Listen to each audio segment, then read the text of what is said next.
Bonjour à toutes et à tous. Permettez-moi de me présenter. Mon nom est Michel Pape Amadou, chargé de cours du module Management des opérations douanières, comptant pour le parcours de la licence 1, semestre 1 et semestre 2. Ce faisant, je m'en vais vous présenter le contenu semestriel du module. Ce module sera articulé autour de 5 chapitres essentiels, parmi lesquels on peut noter le chapitre 1 qui s'intitule Cadre institutionnel de l'administration douanière, avec comme contenu en 1 le code des douanes, en petit 1 définition, petit 2 nous allons passer en revue les éléments constitutifs de l'infraction douanière.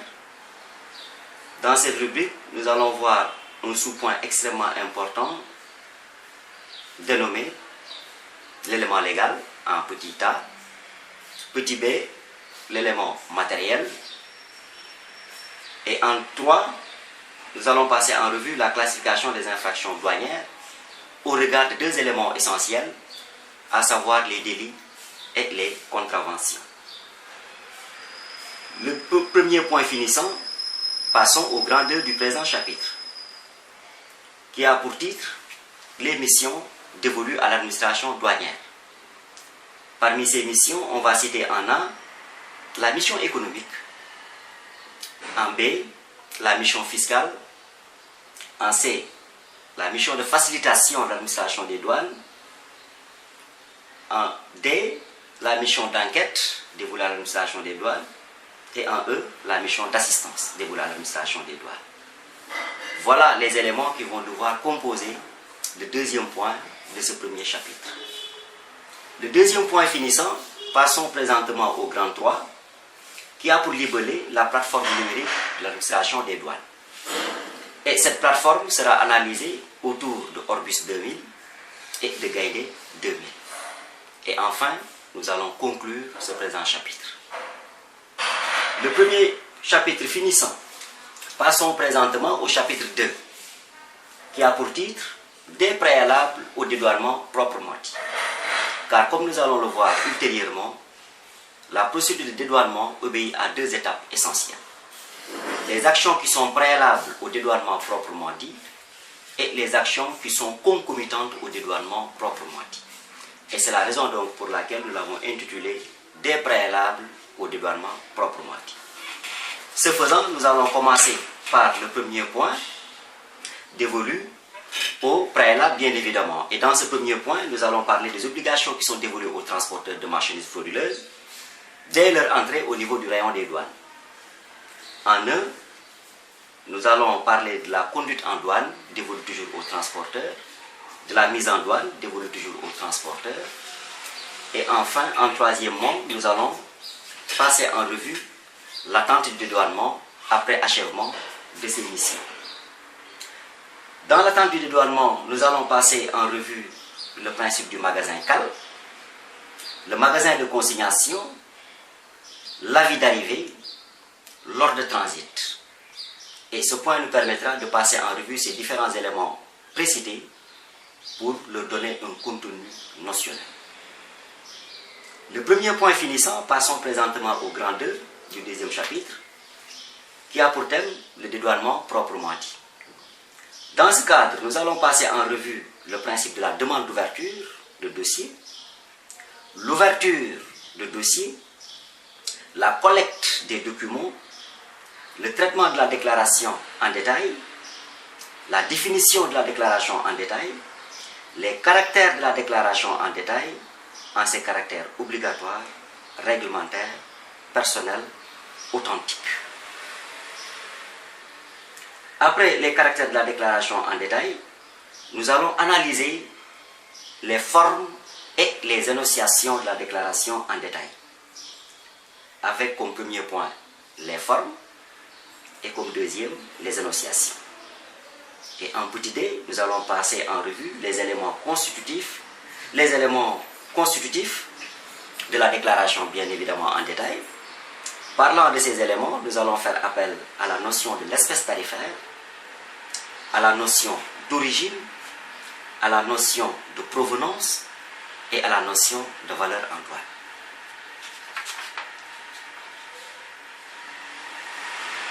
Après ce troisième point passé en revue, nous allons toujours continuer dans le cadre de la note de détail, de la déclaration en détail.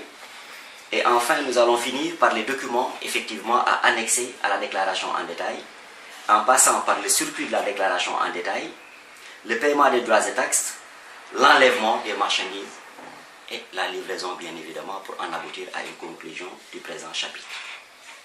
Le chapitre 2 finissant, passons au chapitre 3 qui a pour libellé le calcul du coefficient. Le coefficient est un indice mathématique qui est utilisé en douane et qui nous permet de procéder à un partage proportionnel des valeurs numériques et des valeurs tarifaires.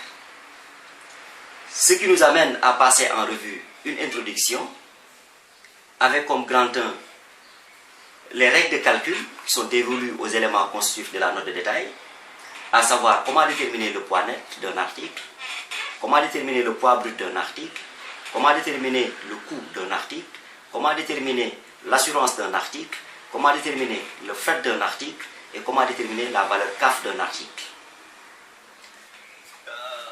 L'étude des règles finissant, passons au grand 2 qui a pour libeller la note de détail. Et dans cette rubrique, nous allons essayer de définir ce que c'est que la note de détail, son utilité dans les opérations douanières, spécifier un spécimen qui est en fait donc de rigueur, et enfin parler des pièces qui devront accompagner cette note de détail, étant un élément constitutif de la déclaration en détail en tant que tel pour en aboutir à une conclusion. Le chapitre 3 terminant, passons au chapitre 4 que nous allons passer en revue, qui a pour libeller la liquidation des droits et taxes. Cette liquidation constitue une phase extrêmement essentielle dans le cadre de la procédure de dédouanement. C'est à travers que l'administration des douanes va devoir établir les règles de calcul sur la base d'un coefficient global ou sur la base d'une méthode dite arithmétique pour déterminer les taxes que le produit importé doit payer pour être sénégalisé, c'est-à-dire pour être libre de tout droit et être vendu sur les marchés de la consommation intérieure. Dans ce cadre, nous allons passer en revue une introduction et en essayer d'analyser ce qu'on appelle les taxes directes, composées essentiellement des droits de douane. Et les droits de douane seront répartis en 4 catégories essentielles. Les droits de douane de la catégorie 0, que nous allons passer en revue, DD0. Les droits de douane de la catégorie 1, DD1. Les droits de douane de la catégorie 2, DD2. Les droits de douane de la catégorie 3, DD3. Et les droits de douane de la catégorie 4, qui constituent un facteur additionnel récemment au sein effectivement donc, de la CEDEAO. Après les droits de douane, nous allons passer en revue une autre taxe dite la redevance statistique, RS, expliquer aussi son champ d'application, parler en revue du prélèvement communautaire de solidarité, le PCS, passer en revue le prélèvement communautaire de CEDEAO, PCC, passer en revue la taxe du Conseil sénégalais des chargeurs, appelée COSEC, passer en revue la taxe intérieure, TI, et passer en revue les impôts sur les bénéfices industriels et commerciaux, communément appelés BIC. Voilà l'ensemble des taxes qui devront composer en fait celles dites directes, c'est-à-dire qui sont directement applicables sur la valeur CAF, d'où l'application de taxes directes. À côté des taxes directes, il en figure d'autres qu'on peut appeler les taxes dites indirectes. Pourquoi indirectes? Parce que entre le taux et la valeur CAF, il y a une interférence de deux autres valeurs appelées la redevance statistique et les droits de douane, cumulés à la valeur CAF appliquée au taux, d'où le principe de taxe indirecte. Parmi ces taxes indirectes, nous allons passer en revue la taxe sur la valeur ajoutée, la TVA, et si vous voulez, la taxe d'égalisation. Et enfin, conclusion. Cette conclusion nous donne droit à aller passer en revue, bien évidemment, le chapitre 5, qui a pour appellation la codification des régimes douaniers. Cette codification des régimes douaniers passe inéluctablement par une introduction au chapitre, avec comme premier point la typologie des régimes douaniers.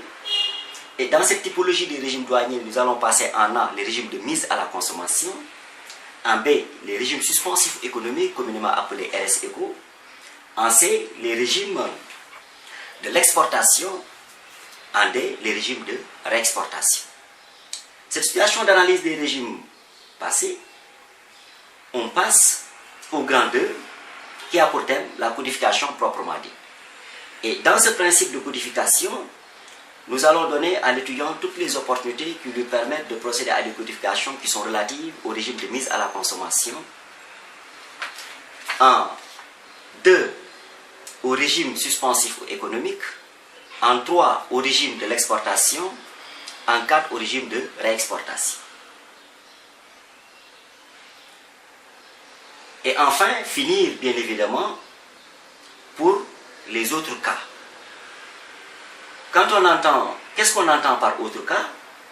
Nous entendons tout simplement les types de codification qui sont attribués à l'État, aux organismes sociaux, à la Croix-Rouge, aux corps diplomatiques assimilés, les ambassades, aux voyageurs sous forme d'effets personnels, pour en finir à une conclusion.